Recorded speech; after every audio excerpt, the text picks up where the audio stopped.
Na na na na. Na na na na.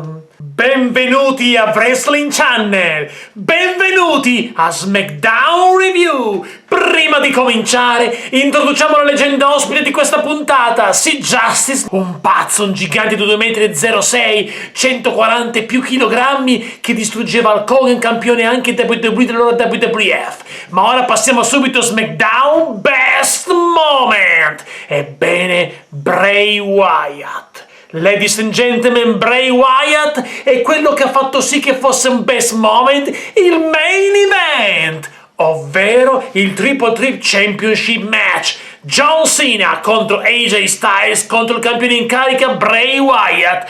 Ho temuto che Bray Wyatt potesse perdere in favore soprattutto di John Cena, e comunque invece non è accaduto. Il match è cominciato benissimo con l'arrivo di Luke Harper, la sorpresa. Luke Harper che mi sta piacendo molto ultimamente e che stende Bray Wyatt e che lo mette in svantaggio, e quindi per un attimo ho pensato qui Bray Wyatt per lui si mette male, ma il match continua e prosegue molto bene perché i atleti completamente diversi. AJ Styles, grandissimo, a un certo punto mette Bray Wyatt sul tavolo di commento, gli salta addosso una volta, una seconda volta, pure distruggendo il tavolo di commento e uscendone pure dolorante, e poi lo rivediamo sul ring contro John Cena e Bray Wyatt che torna, diversi momenti in cui sembrava che vincesse uno piuttosto che un altro, quindi un buonissimo ritmo, e infine il trionfo di Bray Wyatt, ladies and gentlemen.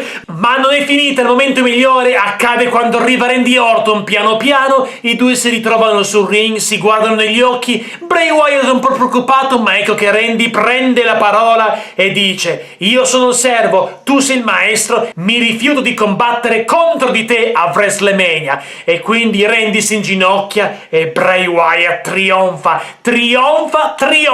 ancora una volta il suo regno, e Randy sembra sottomesso a lui. Quindi un bellissimo main event con grandi cambi emozionali, con sorprese e molto avvincente. Questo per me è il best moment, ma voi che ne pensate? Fatemi sapere nei commenti. E ora passiamo a SmackDown Worst Moment, il match fra gli American Alpha e gli Ascension. Il match di per sé non è brutto, ma perché lo considero il momento peggiore? Perché non mi piace vedere gli Ascension usati così. Sono stati molto bravi durante il match, ma hanno perso. Hanno jobbato per l'ennesima volta. Perché? Perché il feud deve essere fra gli American Alpha e gli Usos. Ma non possiamo fare una cosa nuova. Non possiamo vedere gli American Alpha contro gli Ascension e mettiamo da parte gli Usos, che sono una cosa già vista, che abbiamo già visto questo feud, quando all'epoca gli Usos avevano messo fuori Uso, uno degli American Alpha. Non possiamo vedere invece Ascension contro American Alpha? Sarebbe molto più interessante, visto che gli Ascension comunque hanno il primato di 144 giorni di regno come coppia in NXT. Diamogli un po' di dignità. Quindi per me questo è stato il momento peggiore, ma voi che ne pensate? Fatemi sapere nei commenti. Cos'altro possiamo dire di questa puntata di SmackDown? Almeno due cose. Straordinario, ci darà grandi sorprese, un feud che abbiamo visto manifestarsi ancora.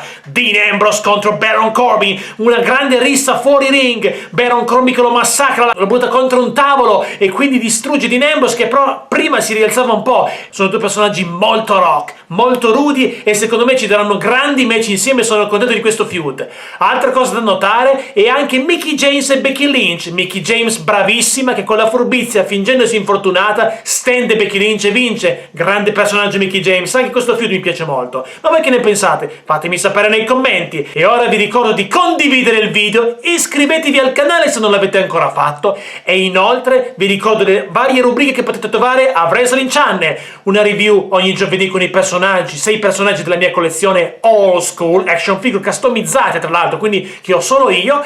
Ogni venerdì un video dedicato a una diva, e poi sempre al martedì la review di Raw e mercoledì quella di SmackDown. E ora vi lascio con la top 10 best performance. Buona top 10 a tutti!